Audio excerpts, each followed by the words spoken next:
Hey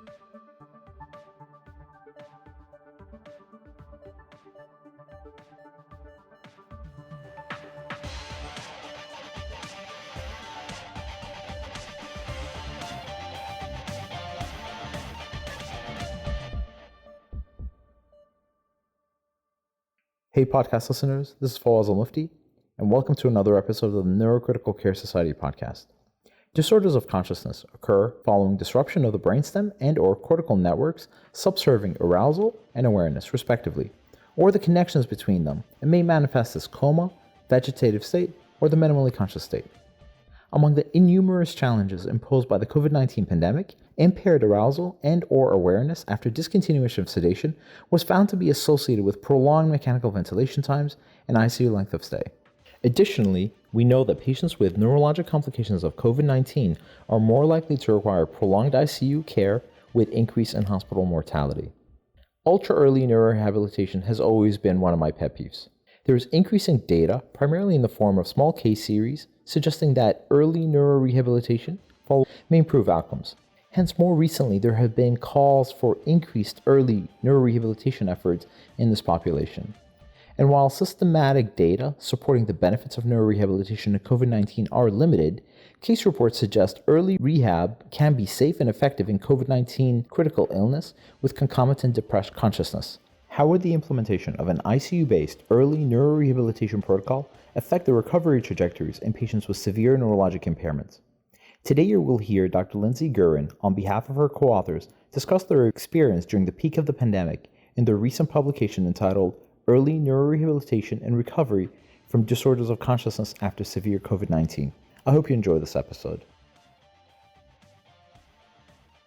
Good afternoon. I'm Dr. Andrew Bauerschmidt, a neurointensivist at Westchester Medical Center in New York. On behalf of the Neurocritical Care Society's podcast series, it's my pleasure to introduce our guest today, Dr. Lindsay Gurin, who is an assistant professor of neurology, psychiatry, and rehabilitation medicine at NYU Grossman School of Medicine. Dr. Gurin recently published a study entitled Early Neurorehabilitation and Recovery from Disorders of Consciousness After Severe COVID-19.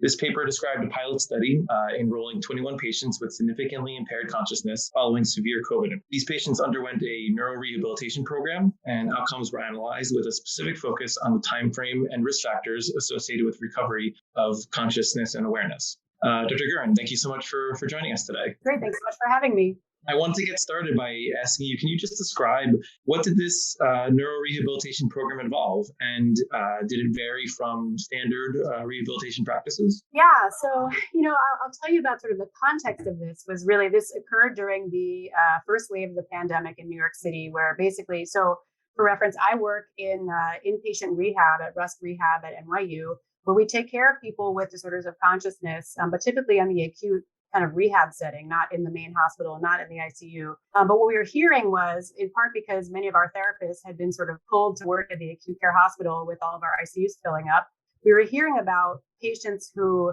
were having these prolonged sort of periods of unresponsiveness, who were not waking up after the sedation was being lifted after being pretty sick from severe COVID.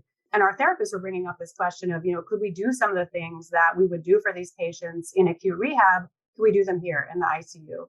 And so what that entails is, in part, kind of a pretty careful diagnostic assessment of these patients to try to get a sense of the level of consciousness. So distinguishing coma from vegetative state from minimally conscious state, that's sort of in broad terms. And then beyond that, being able to provide specific therapies, potentially kind of, from the therapy side, kind of sensory stimulation therapies, kind of getting patients potentially engaged in activities or in the sort of environment around them. And then also the potential for using medications, so stimulant medications that we might use in acute rehab, but that might not have been totally familiar to the ICU doctors taking care of these patients. So sort of the gist of that. Yeah. Great.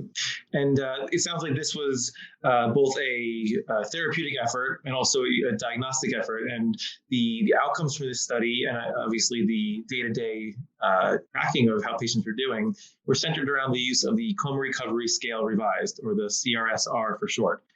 Can you tell our listeners who may not be so familiar with it a little bit more about this scale and why it was utilized here?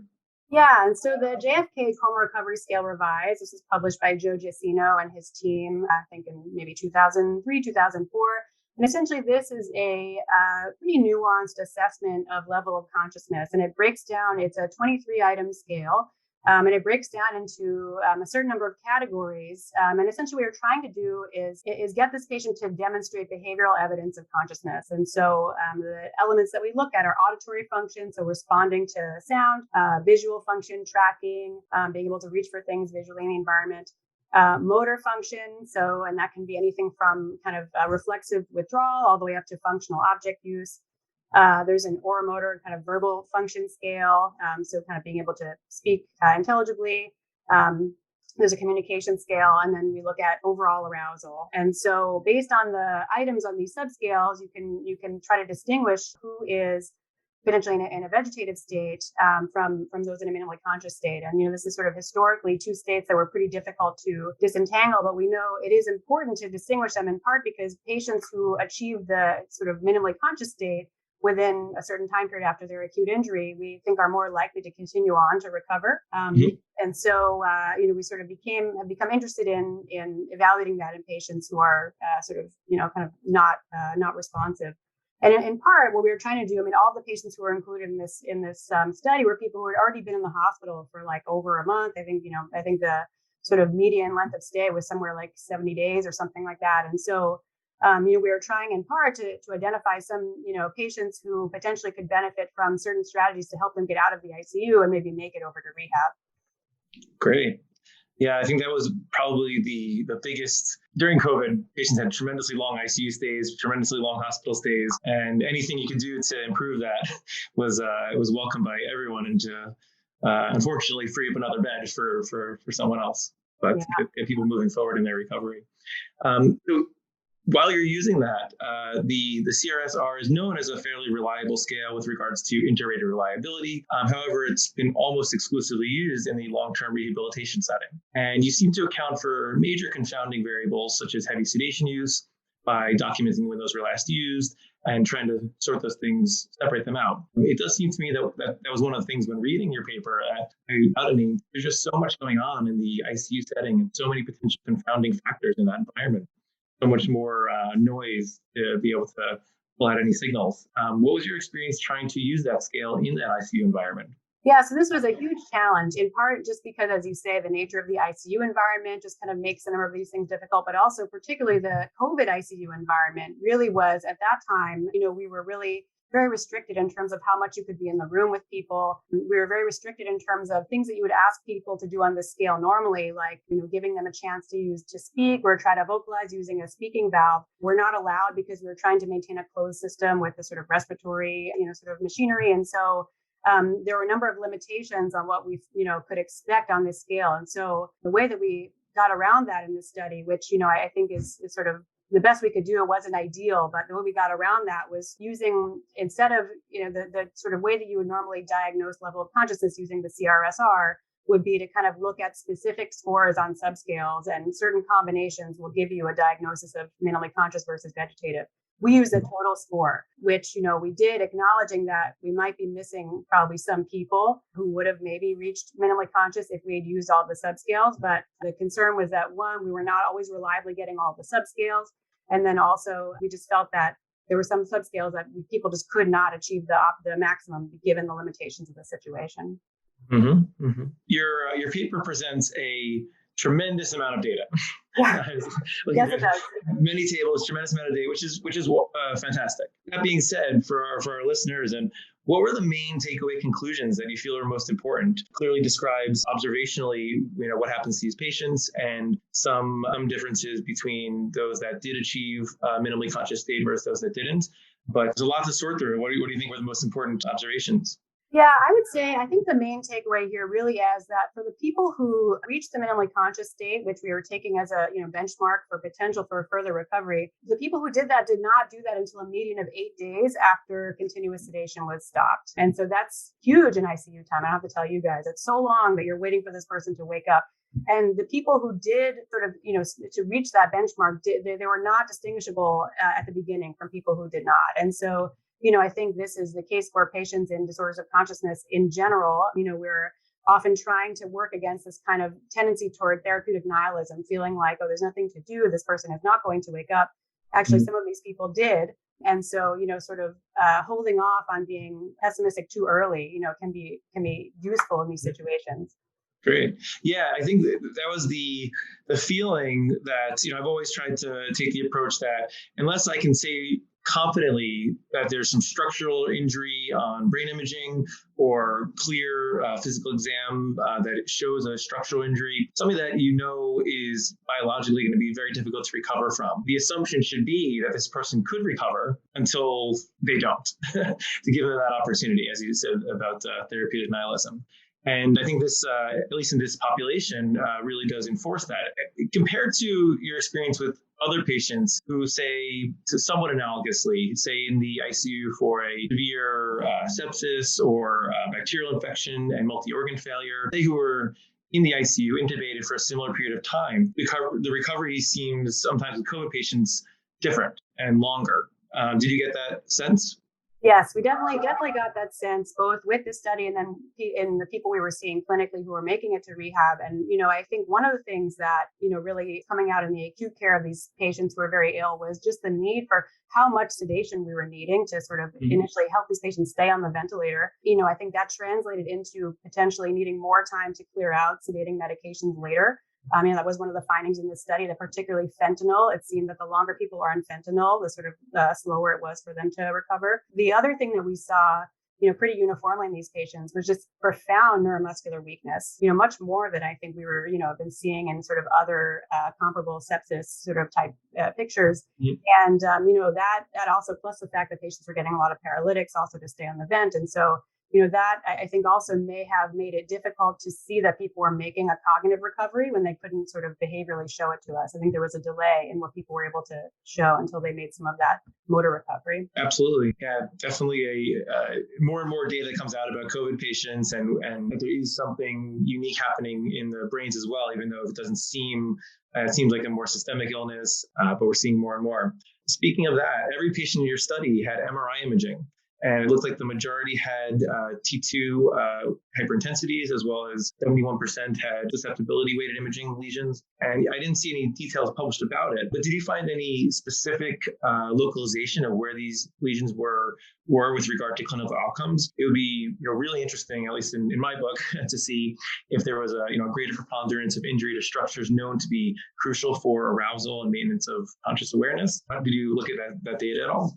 So it's interesting. We thought for sure we were going to find a difference in the MRI imaging. And I think probably, I think there probably is. I think that our sample size was not large enough probably. And I think it just was such a mixed sort of sample, in part because we were collecting these people informally by just sort of asking around, and, our therapists were pointing them out. We weren't sort of systematically enrolling people. So we probably did miss some people, but I think that we definitely did have some patients who very clearly had what looked sort of like deep gray and kind of brainstem and sort of these sort of lesions to structures that we would expect to interfere with consciousness. And, and those patients did not ultimately recover, but we were not able to show it with the numbers here. Understood. I saw an interesting result that it looked like the MRI findings were characterized by presence of global volume loss. And this was present in about 55% of patients who did not recover a minimally conscious state, and only 18% of those who did. Any thoughts as to if this was a direct effect of COVID infection? Or do you think these patients were may have had more cortical volume loss to begin with, and maybe those are more susceptible to having a worse recovery? I think those are both possible. I do think, and just kind of because there are so few of them, I do sort of know them. And some of them I took care of clinically, these patients. And we had a few young people like in their 30s who had not had prior MRIs. And by the time we got MRI, there was this global volume loss that was greater than you would expect for the age. I think that, and in part, the radiologist's sort of reading of these studies evolved over the time that we were doing this data collection. And so things that were, sort of called global volume loss later might not have been identified earlier. But, overall, I think that, and in part, we drew these imaging findings from Dr. Edlow's group, sort of looking at the common data elements and, identifying these specific findings in COVID. And I think, it is probably people with global volume loss were more at risk. And then also I do think that having that serious illness, may have contributed to exacerbating it. Very interesting. Very interesting. One other observation, this isn't really a question, but I did notice in your population, 86% of patients underwent EEG. And of these, 33% had epileptiform discharges and 17% had electrographic seizures. And I've been looking at there's different population data regarding the incidence of seizures in the critically ill population, and every single one seems like there's numbers vary a lot between 5 and 10 to upwards of 30% of patients in that setting having often subclinical seizures. And here it is again, reproduced in this population as well. So it seems like it's the prevalent sign of brain dysfunction. Yeah, definitely. And I think that, if we had a larger N, I think we might have been able to show this. But my guess is that I think there probably were a couple of populations within our 21 people. I think there are probably some people who just, didn't have COVID-related structural brain injury necessarily, but were maybe overly sedated, maybe were recovering some sepsis, maybe they were older. And so they sort of had hypoactive kind of toxic metabolic encephalopathy that took them longer to come back from. And then I think there are probably some people who had, structural brain related changes in association with EEG abnormalities and these MRI abnormalities. And if we had a larger study, we could have probably shown that. Yeah.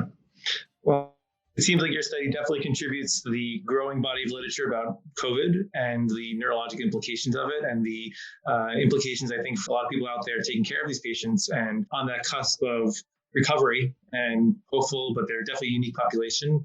And it certainly made me reinforce that idea of these patients can recover well, just might need a little bit of extra time.